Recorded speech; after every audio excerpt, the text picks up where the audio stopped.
Claire Durand, qui va nous parler au fil des sacristies, le patrimoine textile dans les églises de Vendée. Merci Claire, c'est à vous.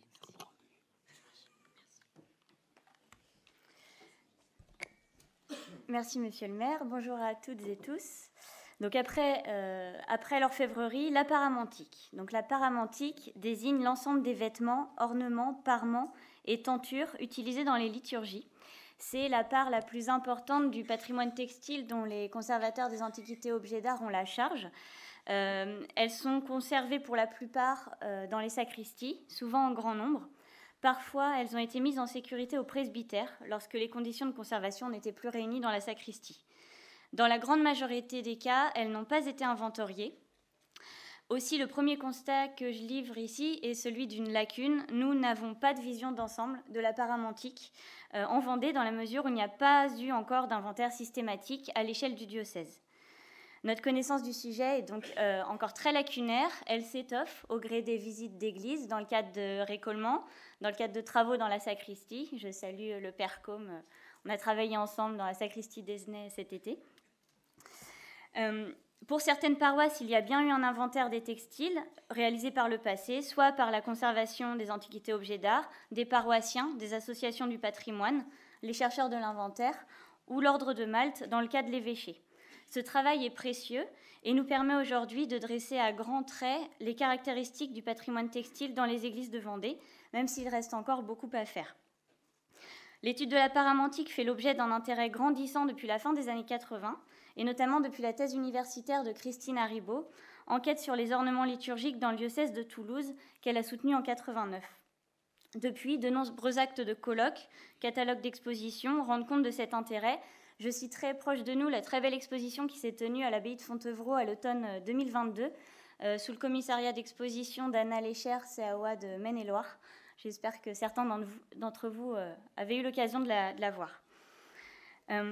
L'étude de la paramantique mobilise un vocabulaire spécifique pour la dénomination de chaque objet. Bernard Berthaud l'a très bien démontré hier. Il s'agit d'un patrimoine riche et complexe, comme l'est l'ensemble du patrimoine religieux, où les objets ont une fonction, les couleurs une symbolique, et où les étoffes renseignent aussi sur le goût de chaque époque. Cette communication vise à rendre compte, en l'état actuel des connaissances, de la richesse et de la diversité du patrimoine textile dans les églises de Vendée. Alors, de quoi parle-t-on précisément lorsqu'on évoque la paramantique ? Le terme recouvre d'abord les vêtements liturgiques, c'est-à-dire les vêtements revêtus par le clergé pour les célébrations. Il découle, on l'a vu hier également, d'une tradition pluriséculaire, puisque c'est au cours des premiers siècles de la chrétienté que le costume du clergé se distingue du costume civil. Le vêtement, par sa forme, par les vêtements employés, généralement de la soie doublée de coton, reflète la fonction, la dignité du célébrant. Les vêtements doivent être propres, décents, en bon état. Ils sont bénis et soumis à la règle des 5 couleurs liturgiques qui correspondent à un moment précis du calendrier liturgique. Donc, le vert rappelle la nature et l'espoir. Il est utilisé pour les temps ordinaires.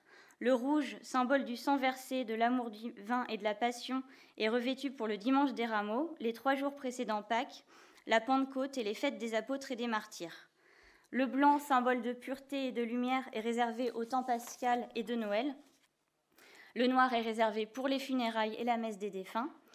Le violet est aussi lié au deuil et à la pénitence. Il est porté pour les temps de l'Avent et du Carême et pour les funérailles. Le rose est très rare. Il est facultatif, il est réservé à 2 dates du calendrier liturgique, le 3e dimanche de l'Avent et le 4e dimanche de Carême. Enfin, l'or n'est pas une couleur liturgique, mais est autorisé et peut se substituer à certaines couleurs. On retrouve énormément d'ornements dorés dans les sacristies. Donc, parmi les vêtements liturgiques, la chasuble est le vêtement porté par le prêtre qui célèbre la messe. Je rappelle que jusqu'au Concile de Vatican II, la messe était célébrée dos aux fidèles, de sorte que c'est le dos de la chasuble qui recevait l'essentiel du décor. Donc vous avez à gauche le dos de la chasuble, à droite la face. La dalmatique au centre est le vêtement porté par les diacres. On en trouve dans les sacristies, mais plus rarement que les chasubles.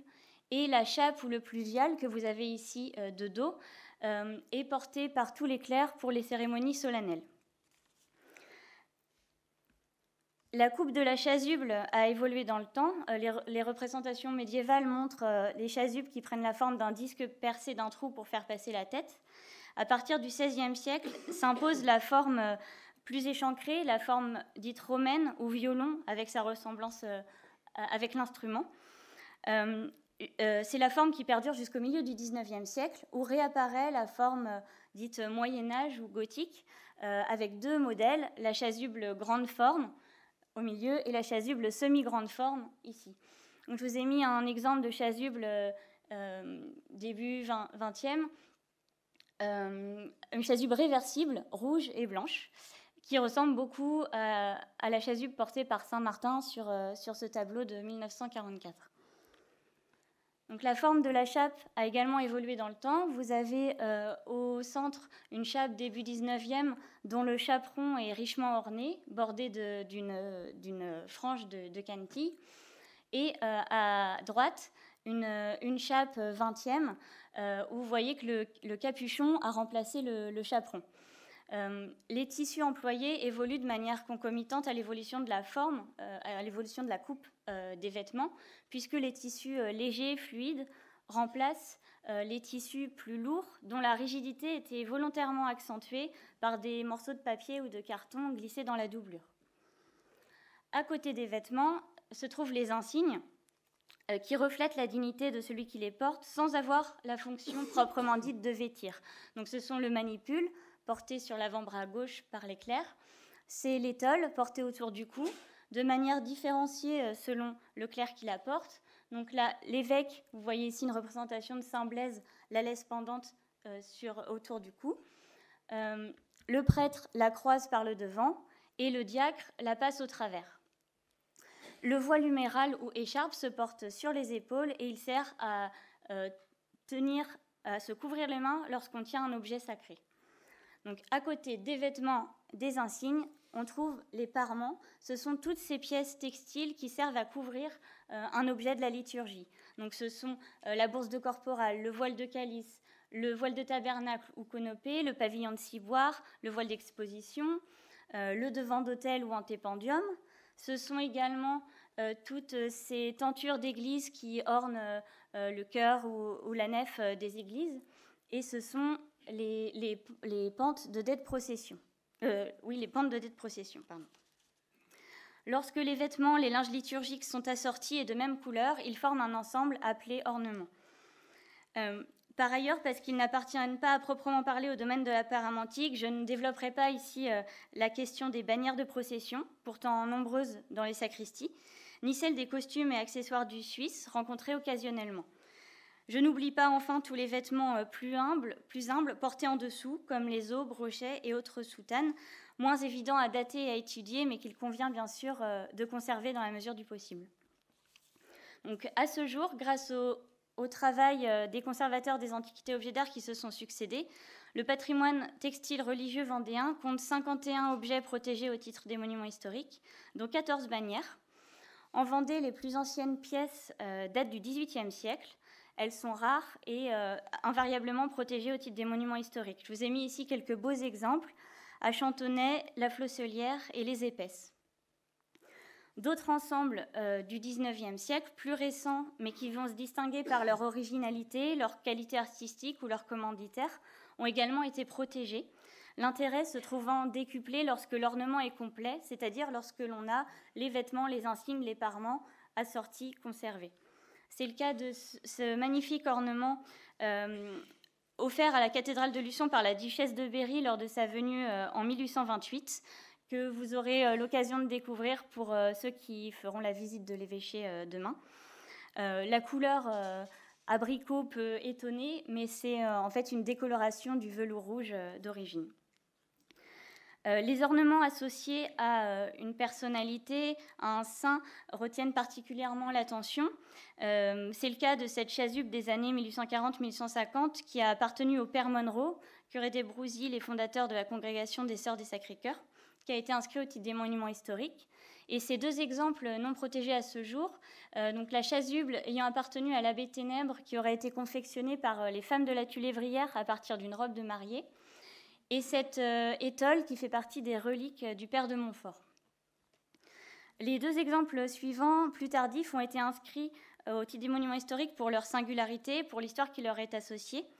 C'est le cas de cet ornement doré de la fin du XIXe siècle qui porte une représentation de l'entrée de Port-Joinville, donc conservé à l'Île-Dieu.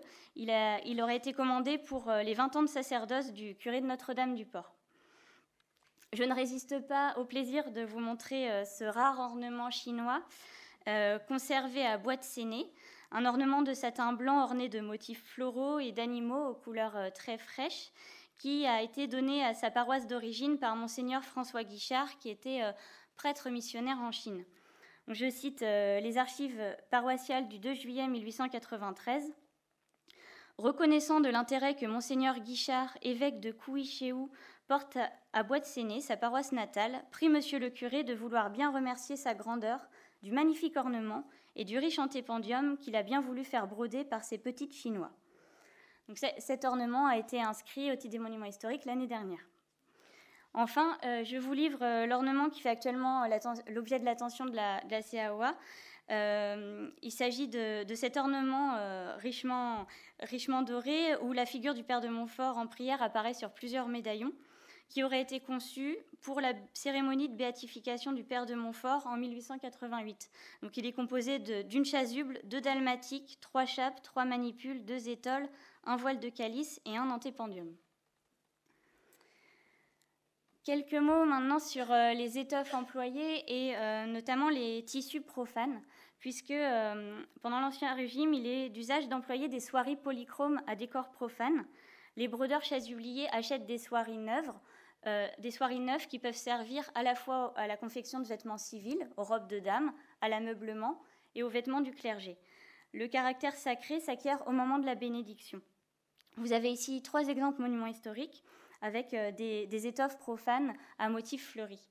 Vous voyez sur les 2 dalmatiques que le brodeur a utilisé une étoffe différente de l'étoffe du fond pour marquer une ornementation. Au XIXe siècle apparaissent les tissus d'église, ou ces tissus qui reprennent les motifs fleuris de bouquets architecturés auxquels viennent s'ajouter des symboles eucharistiques comme la vigne et le blé, qui sont conçus spécifiquement pour les vêtements du clergé.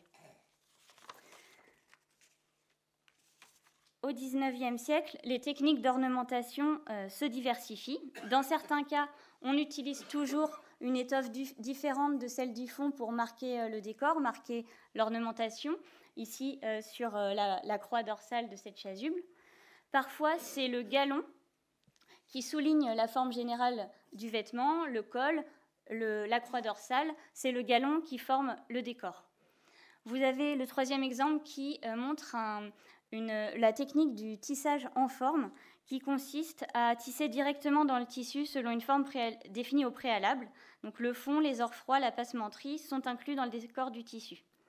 Et je vous ai mis en 4e exemple cette magnifique chasuble conservée à Saint-Jean-de-Mont, donnée à la paroisse par la duchesse de Berry, et qui porte un décor peint directement sur le velours, selon un procédé mis au point par Antoine Vauchelet, qui a fait breveter cette technique en 1810.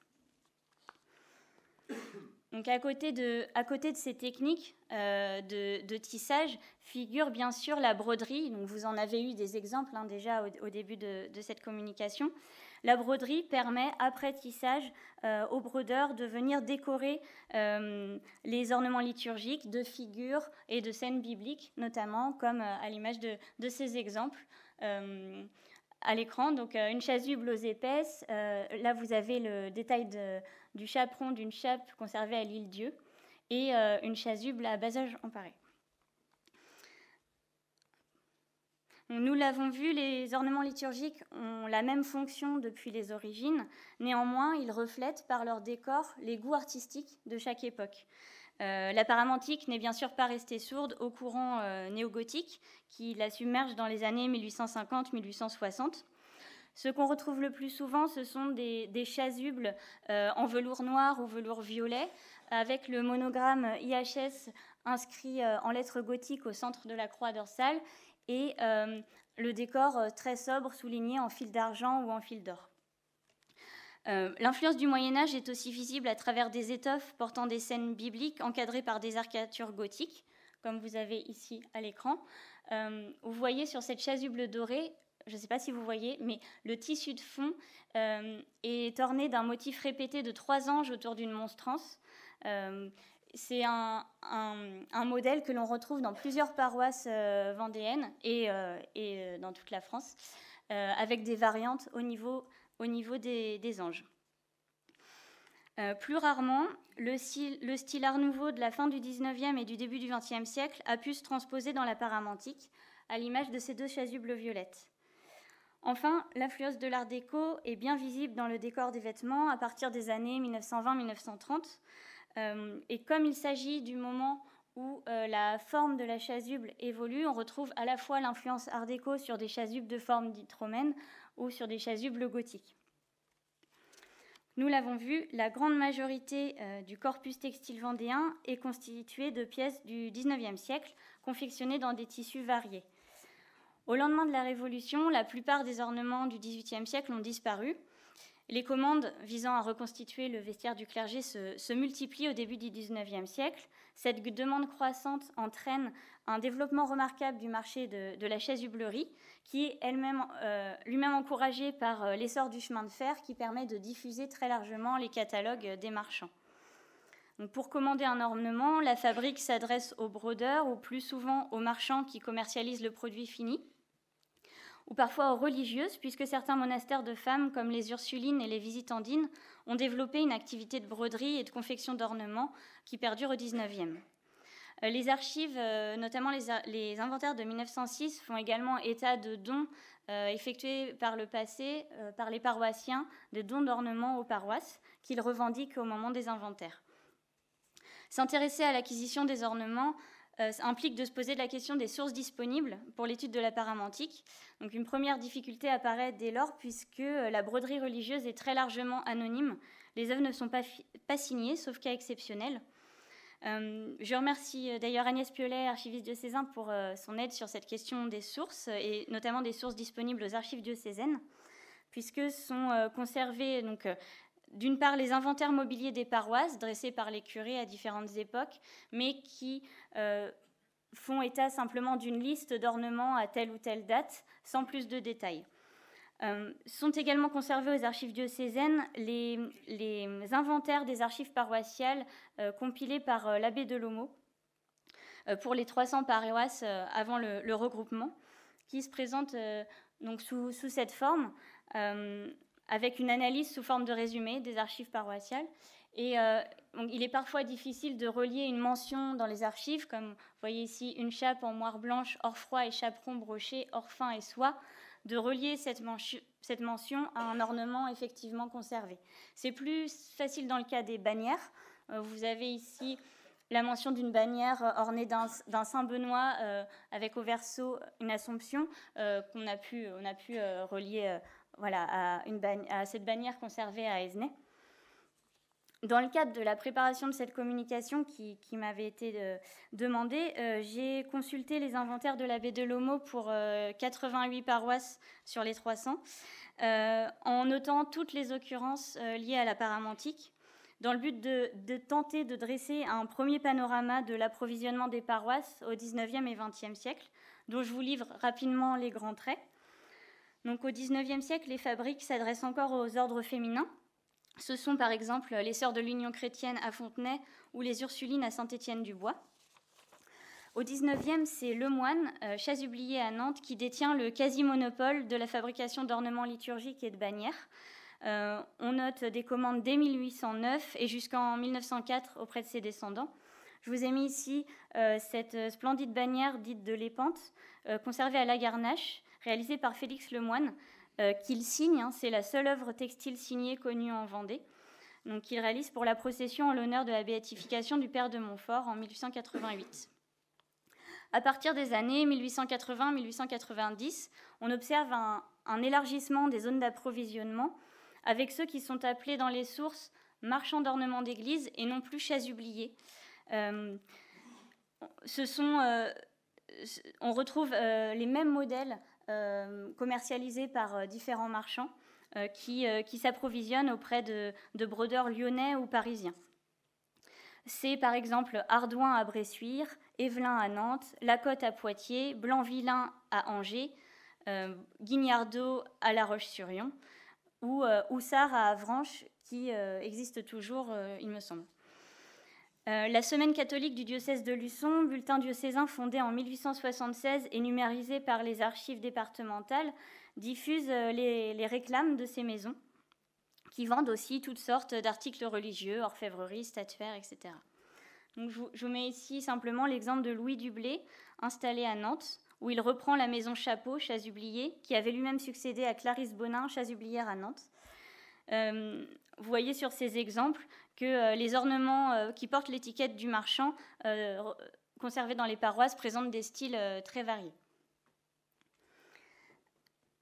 Pour conclure, la paramantique est constituée de matériaux fragiles par nature. Il s'agit pourtant d'un pan incontournable de l'histoire de l'art comme de l'histoire de l'Église et se distingue, on l'a vu, par sa diversité.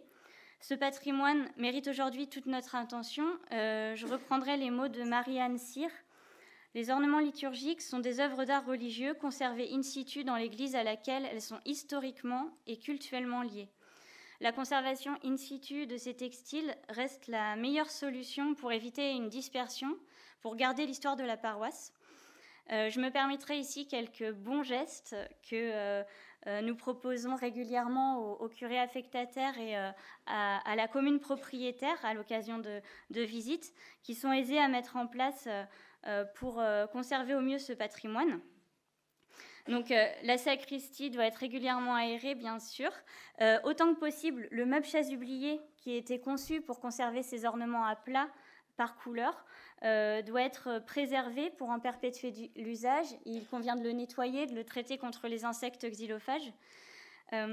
Lorsque le chasublier n'est pas conservé, on peut aménager dans des placards des rangements pour ces ornements, en veillant à séparer les différents ornements par du papier neutre ou du papier de soie. Et pour les textiles les plus lourds, je pense particulièrement aux chapes, ils peuvent être conservés sur des cintres rembourrés avec une housse en coton pour les protéger de la poussière et de la lumière.